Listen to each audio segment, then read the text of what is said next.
Hey, friends. Um, well, some of you have heard me talk a lot about effectuation and its application in vocational discernment, discernment in general, missional discernment. And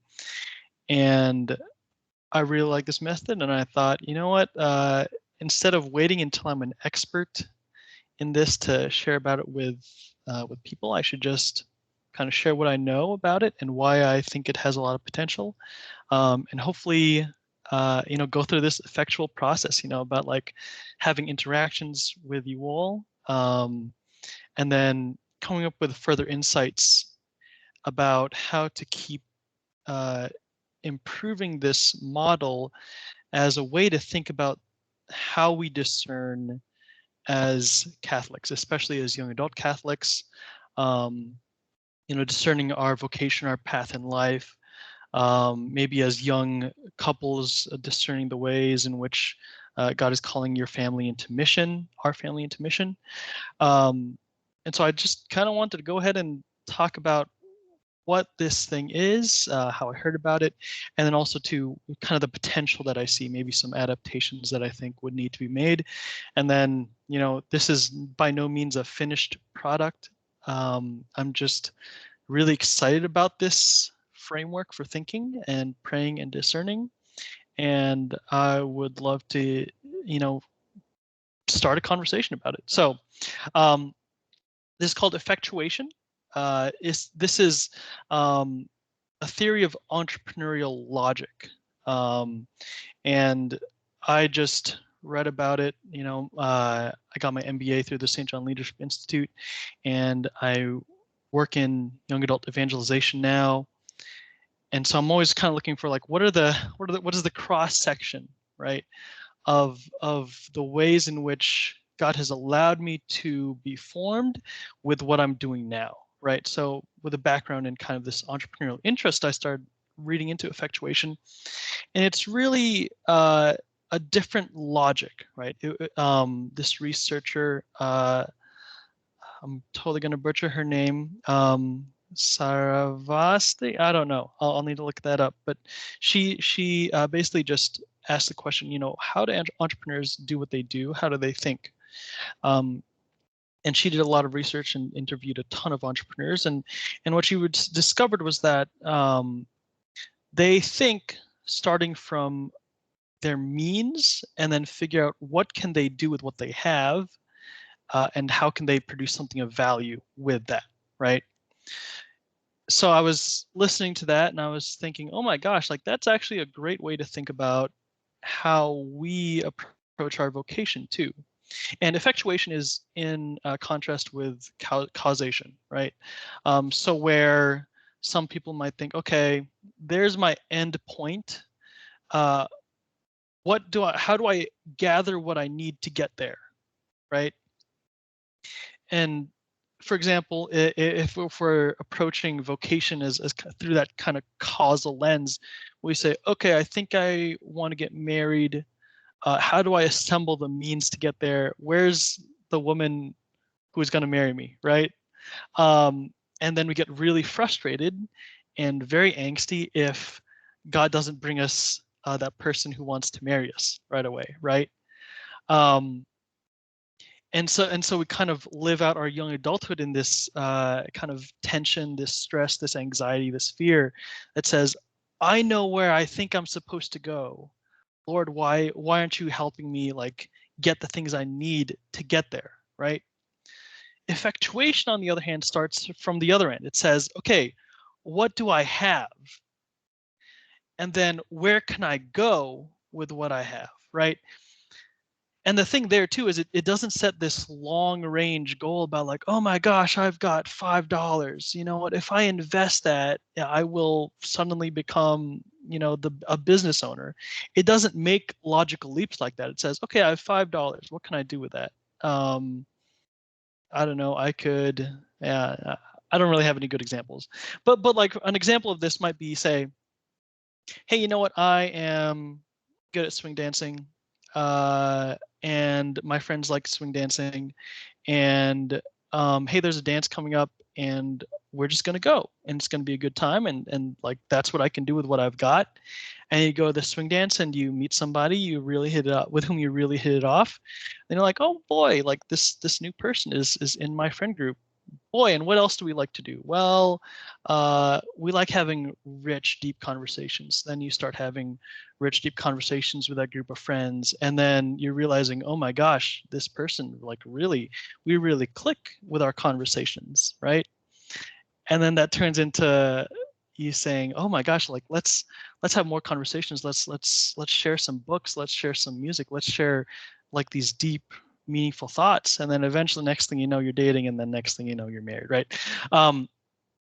But the train got started by saying, hey, I actually kind of have fun swing dancing, and I'm a good dancer, right? I can keep time a little bit, and it's fun to go with my friends. I'm just gonna do that. You take a little step, and you're not gonna say, I'm gonna go to the swing dance and I'm gonna find my wife, right? And so effectuation kind of has this open roadmap, and it's you just kind of, it's like you're just taking the next right step. And in discernment, I think that's really what we need to focus on is, what is my next right step, right? This is something I heard a lot through Eagle Eye Ministries with the Brothers of St. John. What is the next right step? And what I like about effectuation is,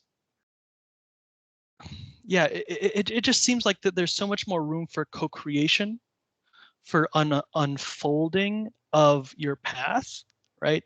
And I'll kind of get into it a little bit more and talk a little bit about the base framework, I suppose, and then maybe some adaptations that I think might make it more in line with our understanding of Catholic discernment, right? So hopefully on screen you can see this. And this is from effectuation101.org. Oh no, I'm sorry, effectuation.org. But I thought this was really cool, right? So it starts off with saying, what are my means, right? And they call this the bird in hand principle. Who am I? What do I know? Who do I know? From that collection of things, you say, well, what are some goals? And you want to set these goals according to what they call an affordable loss principle, right? So like, based on what I have, what am I willing to lose? You know, what can I do with what I'm willing to lose, right? So, you know what, I think I can afford to lose $5,000 and, 3 months of my time. Let me just see what I can do with that. Maybe it's to start a small magazine, right? And we'll see what happens.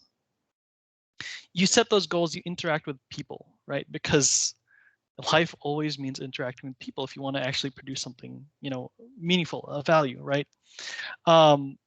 Those people kind of come together, and some people will say, you know what, this is really cool.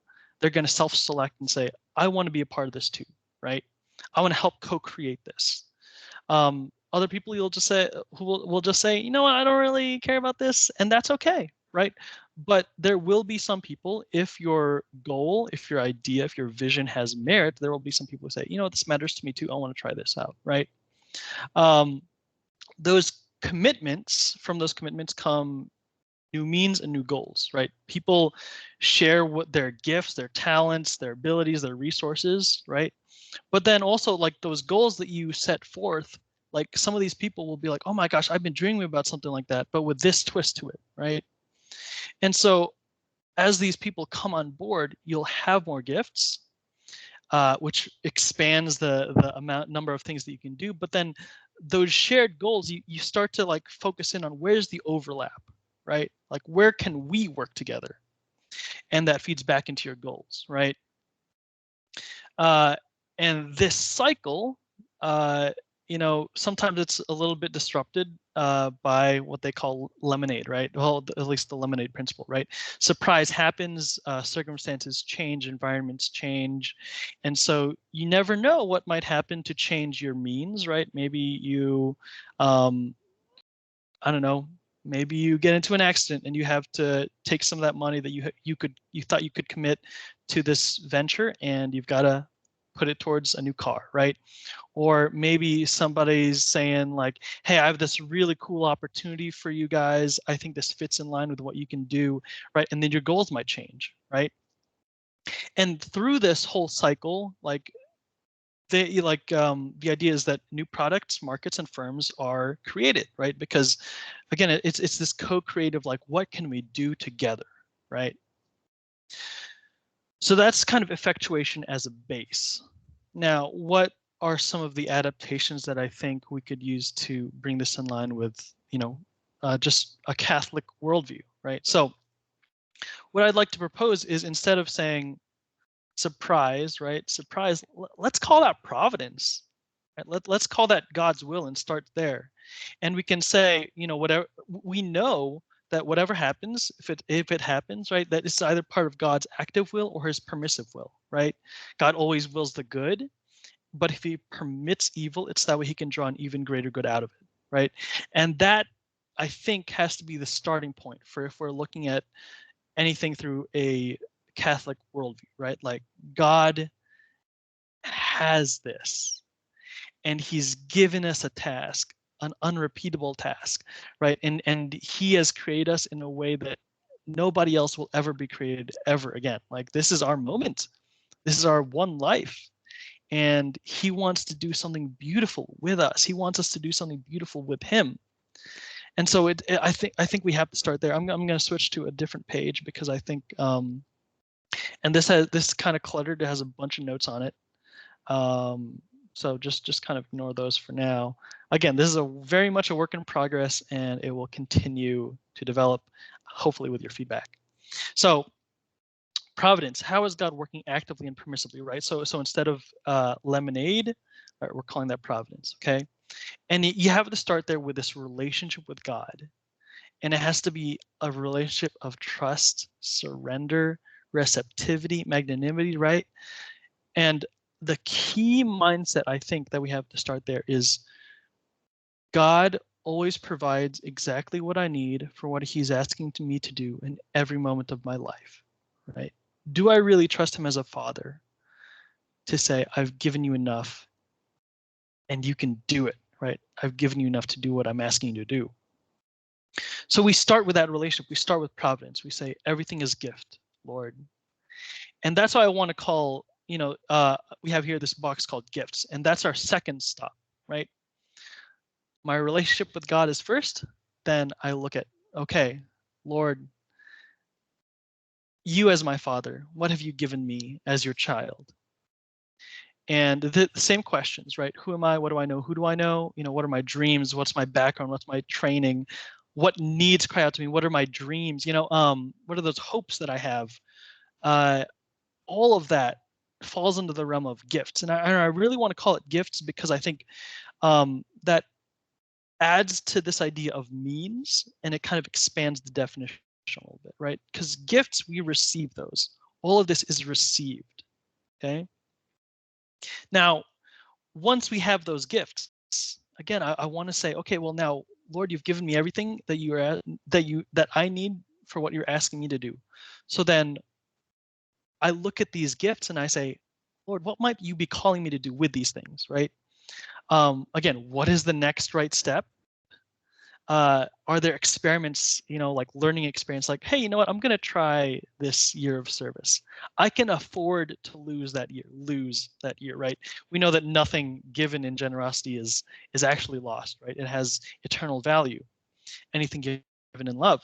And, what are those some, like, I have a goal to, like, make a rule of life, and I need a men's group, to hold my men's group to hold me accountable, right? I want to just pull my writer friends together, and I want to create a small scale magazine and just see what happens, right? Those are reasonable goals. So then you'd say, okay, use the goals, you interact with other people, right? You bring other people in, you share the vision, and you say, hey, this is what I'm trying to do, right? I really want to grow in virtue. How can we hold each other accountable, right? And maybe you'll have some friends who are saying, that's cool, but I'm not. That's not really what I'm about right now. I'm focused on other things. And you say, okay, cool. And then maybe you'll have those other friends who say, I'm hungry for this growth as well. And so then you have this mutual commitment, right? From that mutual commitment, you share your gifts with each other, and you say, you know what, you have a mind for this kind of thing. You have a mind for strategy. You have a background that's really well formed. Hey, share that with me, right? I want to learn from you, right? But then also you might have shared goals and say, you know what, like we have a goal to really say, we want to build a common life in our young adult community. Okay, well then that kind of narrows your focus, right? It refines your goals. Then you go right back to the start and you say, Lord, thank you for what you've given me, who you've brought into my life. Now, what have you given us? What can we do with what we've been given, right? And again, it's the starting point is like, God, you've given us everything, and that relationship, that communion, we really allow that communion with God, with the other people in our lives, like to be the driving force of our mission, right? Versus saying, this is what I think my mission is. I need to be in communion with this specific person in order to live it out, right? Because I think that can just lead to a lot of frustration, a lot of anxiety, a lot of fear, right? This is just, you know, Catholic vocational discernment. It's kind of a scary and messy place, and I think this kind of puts a new twist to it. It kind of puts the focus on, Lord, what are you doing in my life, and what are you calling me to do in the midst of this? And I think that this mindset of effectual thinking, effectual logic, is not only important in young adulthood. But this has applications for the rest of our lives, right? Because families will always be praying through, Lord, this is where we are right now. What are you calling us to next, right? What have you given us? What can we do with what we've been given? And then bring that all together into this constant call to surrender, to make a full gift of ourselves, to respond to the working of the Holy Spirit, right? So I don't want this to drag on too long, and I'd really like to continue developing this. I'd really like to be more rigorous about diving into some of these things. I like Clifton Strengths. I think Clifton Strengths is a huge tool for gifts, right? I think learning how to do good SWOT analyses, that could also be useful for setting goals. I like the idea of using OKRs for goals. I think that there needs to be a lot of schooling in virtue in terms of just like, how do you interact with people? How do you commit and have other people commit? I think there's a lot of good opportunities for formation here. I think that developing a rule of life, right, to deepen your relationship with the Lord, and to be attentive to what He's doing and saying and leading you into, right. There's a lot of fun stuff, but I think this might. My hope is that this gives young adults, especially young adults, but all Catholics really, all Christians really, a starting point to say, okay, I'm not crazy. I can start with what I have, and I can start with where I am, and I can start with these great things that God is already doing right here, right now. And I'm not waiting for my life to begin when I find that special someone, or when I finally get into seminary or that convent or whatever, right? Like, our vocation is consistent and lifelong. It is unique and unrepeatable.